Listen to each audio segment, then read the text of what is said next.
Hey there, Chicago. Thanks for returning and joining us for another edition of CANTV's Chicago Corner. I'm with Delilah Martinez this evening, who represents the group here in Chicago, the Muralmovement.org. And the Muralmovement.org helps coordinate, organize, and represent artists throughout the city who share their mural art in neighborhoods all wards of the city, I believe. Yes, that's correct. Mm-hmm. So this is a national organization that I believe started here in Chicago. That's correct. And Delilah, why don't you tell us a little bit about how the group started here in Chicago, what need that you saw needed serving, and then I want to be able to share a video, a documentary video that was shared. It's about 7.5 minutes. It also goes into more detail and shares a lot of what the mural movement is about. Yes. Yeah, so we actually started in June 2020. It was right after George Floyd was killed. And at the time here in Chicago, we started to do a lot of protests. And at the same time, the city was shut down due to like COVID and protesting. So I own a gallery in Pilsen. It's called Vault Gallery. I also manage a lot of artists and muralists. And at that time when we were shut down, our business was shut down. All of our projects were shut down. So are you an artist also? As a kid, I was. I've had a passion for drawing and painting, but I'm more in like art business. Okay. I like to represent and manage artists and their projects. It's kind of a passion of mine. And I also like to sell artwork that I like. The hard part about having a gallery is that I always want to buy everything, but you can't do that. What's the name of your gallery? Let's give it a shout out. It's called Vault Gallery, and it's located in Pilsen. It's about 5 years old now. How do you discover the artists that you show in the gallery, but also bring into the mural movement? So I'm always looking on social media and looking at just different artists of who I want to display. I kind of just go with what I like. It's never about like status or how long they have been an artist or not. I always like to show things that represent who I am, my community, or have some type of impact with their art. So I'm usually looking for artists, or artists are coming to me to display in the gallery. But you've been politically active before this. Obviously, you're very, very involved in your community. How long has it been that you've been like politically aware, or like really conscious of what's going on? Maybe you've lived in Chicago all your life? Yes, I'm from Chicago. Okay. I lived in San Diego about 10 years of my life. I moved back here to start my first business. I've always been very woke about community things, but it really started right after George Floyd was killed when we were doing the protest. One of the business owners in Pilsen reached out to me, and he asked if one of the artists I managed could come write Black Lives Matter on the board up in front of the store. So there was a lot of storefronts that had the boards up. I want to save that story because it's in the video we're going to show. Okay. Actually, let's go to the video, because then the video can present a lot regarding what kind of art the muralists present. Yeah. It shares a little bit more story about the organization. Then we come out of it, we can talk about other questions that the video doesn't cover, because I think it's really cool to see what the artists are presenting in our neighborhood. Right. So let's run the video. My name is Delilah Martinez, and I'm the curator and founder of the Mural Movement. The Mural Movement started right after the George Floyd incident in which he was killed by police. At the time, there was a lot of protests here in Chicago, and a lot of the small businesses started to board up their storefronts. On June 2nd, a local business owner asked me, along with some artists, to come write the message Black Lives Matter on their storefront. I thought about an even better idea, that while we write that message, we also create an image that would display and support that message as well. In my eyes, my friends have always been in the struggle with me. A lot of the artists in the mural movement and Delilah have been friends of mine long before the mural movement came into existence, and just seeing how natural like they are at organizing in everything that they do all the time. Like I had already seen that in all my friends. Like they have such a power about them, right? That they're able to use their talent and their passion to inspire others and find a way to sustain themselves. And seeing everyone around me that had already been around me step up and be a part of everything, it just gave me so much more conviction in my role that I play in the movement, right? I think it was Monday morning that the city of Chicago decided not to feed the children that attend CPS. Simone was like, all right, we're gonna go to the grocery store. She went and bought as much bread as she could, as many toppings, and we pulled up to Healthy Hood and we're like, okay, let's start bagging lunches. The goal was what? 30 sandwiches, 60 sandwiches, peanut butter and jelly, like, you know, and just be able to provide food. But that quickly turned into one of the most inspiring operations I think I've ever been a part of. You know, for me, volunteering my time and my energy to create these murals and team up with other artists, it's a necessity. It's something that we felt we need to do. There's times where we get paid for projects. There's times brands reach out to us to do stuff. And this time it was kind of like, all right, this one's for the community, this one's for the people, you know, charge it to the game. Like, we don't want, you know, we're not here to make profit off of it. We're here to save our lives, like, you know, mentally and physically.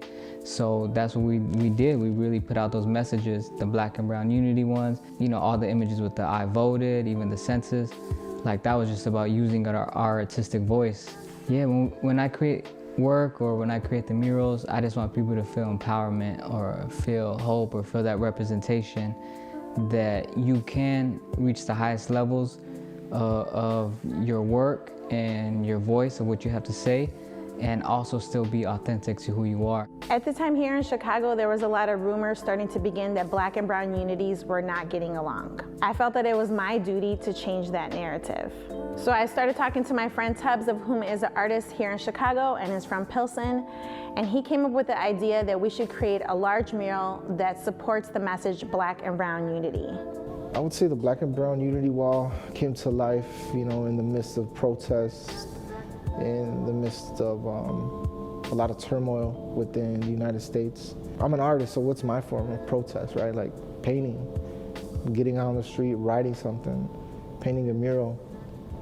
So I wanted to reach out to my friends, Black artists and brown artists, and give them this idea of like, let's come together on a wall in the midst of all this, you know, this hate talk that's out there on social media. And let's paint a wall saying, you know, that Black and Brown are united, and especially that brown people stand behind Black people in their struggle for equality. It took about 3 to 4 days for the mural to be completed. On the night that it was completed, we were so excited. We felt really proud, and overnight, the mural was painted over. So I was like, what? Like, it just didn't process. Like, we just did this yesterday. Like, what do you mean this whole viaduct that we painted is gone? It's just white. Like, like, nah, you're playing with me. I just couldn't believe it. I'm not gonna let it like win. We're not gonna let hate win. So that's what Delilah really stepped in with the Mural Movement and was like, you know, we gotta continue this Black and Brown unity message throughout the city. When we found out that our mural was painted over, it was very discouraging and painful. And with that pain, it turned into fuel for me to want to continue to organize murals. Along with the artists and myself, we decided to continue and start to raise funds to create more murals in Black and Brown communities here in Chicago. History will show it. Art has always been such a major role in any revolution, in any movement, in any mobilization, in anything. And that's because it has a righteous role in the movement. Because it'll be what, when we look back at history, it'll be what shows us what happened. And I think the Mural Movement has continued to do that. And the reason why it's a movement is because it's a community of action. And action is the best form of resistance that you can ever use. Your environment and what you see every day is so important. We need to find ways to beautify our neighborhoods without that being like an indication of gentrification or something that we don't deserve. And I think also, if you think about the artists, that's like one part, but then you think about all of the people that the art will impact. You don't have to like go to a fancy museum to be a patron of the arts anymore. And I think the Mural Movement is really doing a good job of bringing art to people who will appreciate it, but also people who will be able to see themselves in it. Like, you don't typically see people that look like us or people in the art or even making the art. I think that's important because accessibility is like the name of this entire game, right? Like, what is accessible to us? You know, you can't be what you can't see, right? And I think this is a really good example that is probably gonna motivate plenty of Black, brown, and underrepresented artists for decades. Delilah Martinez, my sister in the struggle, a revolutionary woman. I try my hardest in my life to be a reflection of a servant of the people, of Jesus, right? And when I look at her, I see that. I see a reflection of God, of what it means to truly love people, to be outside of yourself. None of this would be possible without Delilah. Yeah, Any of it. truly. Any of it. So she deserves all the flowers. All the things. Currently, the Mural Movement is at 115 murals nationwide with plans to become a global initiative.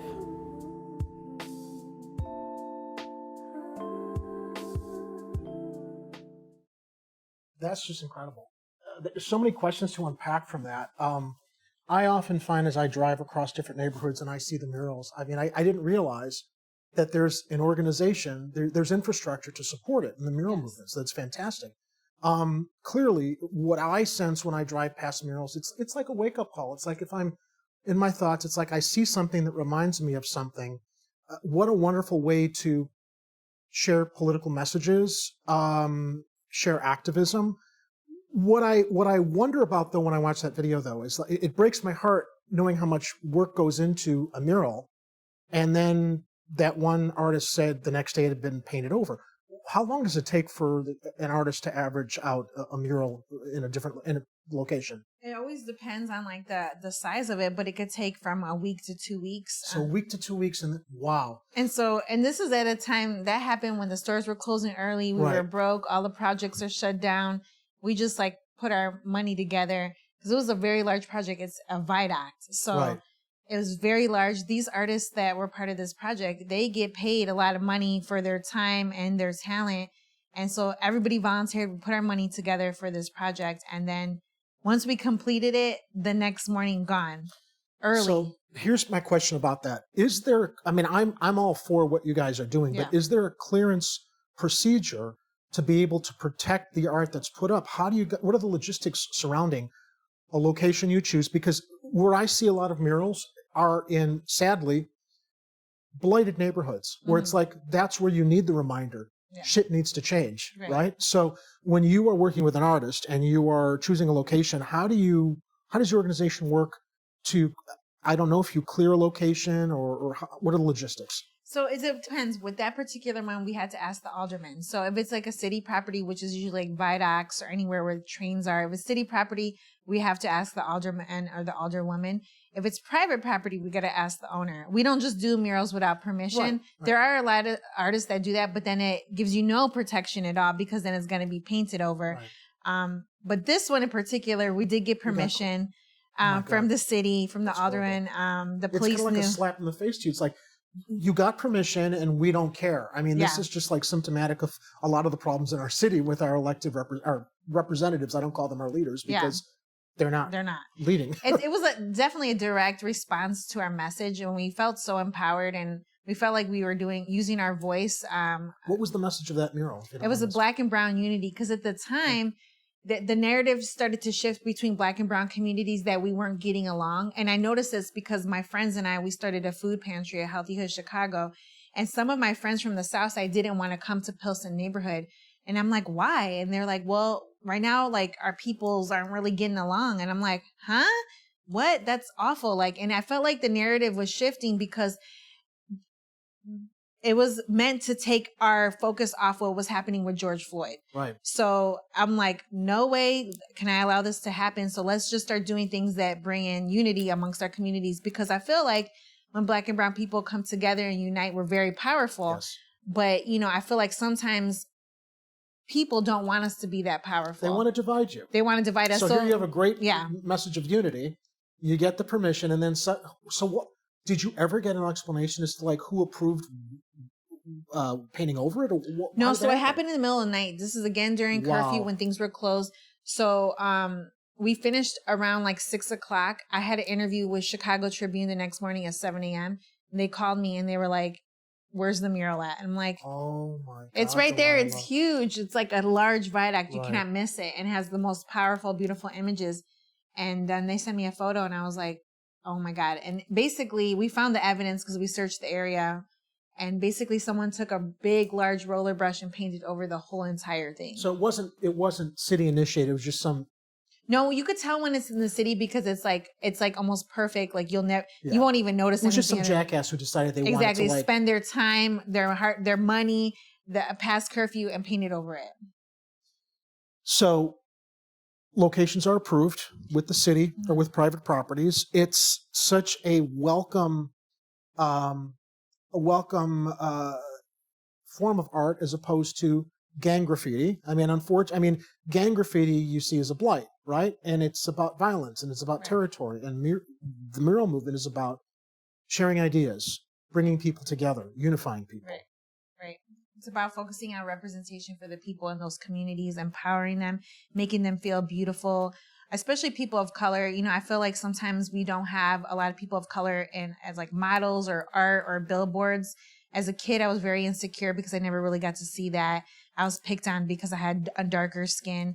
And I had a lot to do because TV or like billboards or models, I didn't really see people that looked like me. Yeah. So once we started to put up murals in specific areas and I noticed the impact it was making, especially with people of color, I said, well, that's my purpose, is to now put art in those areas to represent those people and make them feel beautiful and heard and noticed. I tend to see more murals when I'm driving through the city on the south and west sides. I do see some on the north sides, but I see more on the south and west sides. How do you, I guess, what's the word, analyze where murals should go with your artists? Is there resistance from some neighborhoods or some aldermen?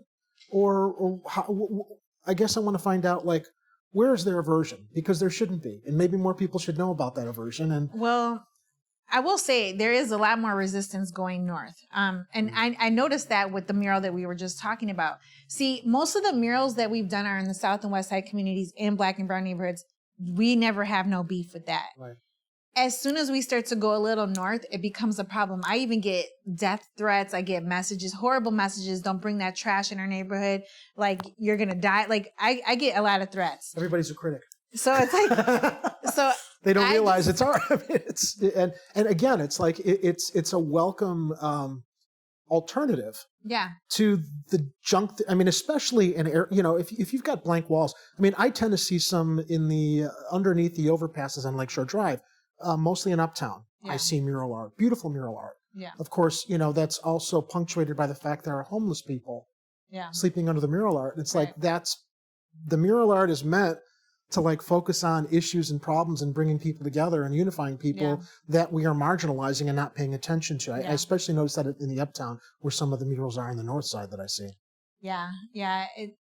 I tend to focus on communities that are underserved or in need, that have lack thereof because of funding or because the political leaders don't care about the areas. I go to areas that most people don't want to go to, where they feel like it's scary, it's dark, it's damp, it's unwelcoming. And I'll go to that area. I'm like, well, why is it like this? Oh yeah, the lighting's bad. There's no gardens. There's no playgrounds. There's no basketball courts. There's no art. There's nothing that represents the people here that makes them feel proud of their community. Brightens their lives, gives them hope, gives them something to talk about with I each tend other. to focus on those neighborhoods that need it. So that's our mission, is to focus on empowering those neighborhoods and those people. So you find artists through social media. Do artists also come to you? Anybody watching the show who's an artist now can go to themuralmovement.org to find Delilah and the organization, which I believe we stated earlier, and I think also in the video, originated in Chicago, but you mentioned you're from San Diego. So this is a movement that has grown nationwide. That's correct. I'm actually from Chicago, but I lived in San Diego part of my life. So we have some in San Diego and Phoenix, Milwaukee, Indiana. We've been to New York. So we have plans to go global as well. But we pretty much go where the people need us more. Wherever something's happening and it needs some attention, whether it's like for community, political, or like police brutality, we're going to go to where the people need us to go to use our voices. So, yeah. Do you find which communities welcome you across the nation? The most welcoming community are usually the South and West Side here in Chicago. Okay. So in particular, the South Side, we have Parkway Gardens, which is also known as O Block, where King Von was from. That is probably one of the most welcoming neighborhoods we've been to, but also one of the most controversial. Most people think that we should not be going there. It's scary to go there, but it's actually one of the most welcoming neighborhoods, and the residents show so much love to us. And the same thing on the West Side as well. Do the artists who come to you, whose art you discover, do they select the topics that they paint the murals around, or do you have a discussion based on a community, neighborhood, or a specific topic or issue that's facing a neighborhood that might be worth focusing on by virtue of looking at a mural? Yeah, so what I do is I'll pick the artist that I feel like is fitting for the community. The artist and I will go to the community, and then we'll decide like what do we want to paint here? What is going to best help these people or empower the people? One of the cool things I like to do is I like to give the artist complete creative control, but we do study the area. We do see what the residents need, what they're like, and then we make sure that the mural is focused on representing that neighborhood. So that's a fascinating component I hadn't thought about. Do you collaborate with the communities? Do you have like a public meeting, or how do you reach out to people in the community to kind of help support that process? Well, I do throw a lot of community events where we provide resources. So it's just like we were doing COVID testing, HIV testing, passing out free food. We do bike giveaways, toy drives, turkey drives, back to school giveaways. So once we're in those neighborhoods doing that, we get to form a relationship with the residents, and we start to understand their needs and what they're like and what empowers them. And then we kind of focus on that. So we get to know the residents by throwing community events, and then we kind of move accordingly. Let's shift to community leaders in politics, because we met you at Jamal Green's mayoral announcement rally. Yes. And obviously you were very moved by Mr. Green, as I think a lot of us are. We feel that he really represents the people's message. Yeah. I'm going to talk a little bit about how your organization might align with certain local political leaders, or what you'd like. Are there those that are resistant to you as opposed to people like Mr. Green who have welcomed you and obviously share a message that aligns with a lot of what your artists are painting murals to address? Well, one of the things is I never really had interest in being friends or hanging out with political leaders, because they're always like kind of like, telling us one thing in the beginning and doing another. How I view Jamal Green is based on his actions. Anytime I'm doing community events, he is showing up. So I don't really view him as like, oh, this is this politician I'm going to vote for because what he's telling me that his plans are, he's going to do it. It's more like his actions been showing me that he's going to do that. Yeah. I've got to know him by his actions way before I even thought knew he was going to run. I never even knew that was a thing. He's boots on the ground. He's in the ground with us. He knows what's going on. Yes. To properly represent what people need, as opposed to those that will routinely say, well, he's too young, he doesn't have any experience. And it's like, oh yeah? So all the old politicians who've got the experience, what's wrong? Why hasn't anything changed? Right. It's the definition of insanity, doing the same thing over and over again, and then marginalizing someone who's got new ideas, who's actually representing what's happening because he's there, in the community with people. So have you been welcomed by other civic or community leaders, for lack of a better word, politicians, aldermen? Do you see them recognizing the value of what the mural movement does, or are there those that don't? So what's the landscape like there?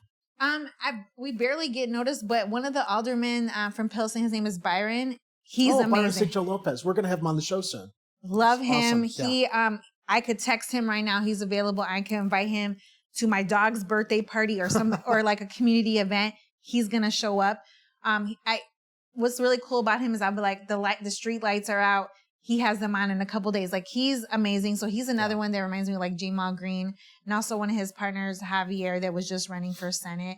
He's pretty cool. But like I said, I try not to get into the politics things because they're always tricking people. Yeah. But these are three men that I think of, people that I could go to as community leaders that are like boots on the ground. Like Jamal, he showed up to an event. I didn't even know this man, and he came with tons of stuff for kids and parents and like resources before I even knew his name. So I try to stay away from that, because if I get tricked, I'm gonna be upset. But if it's, if they're like part of the community and they're they're boots on the ground and grassroots leaders, then, I always appreciate that because that's very rare to me.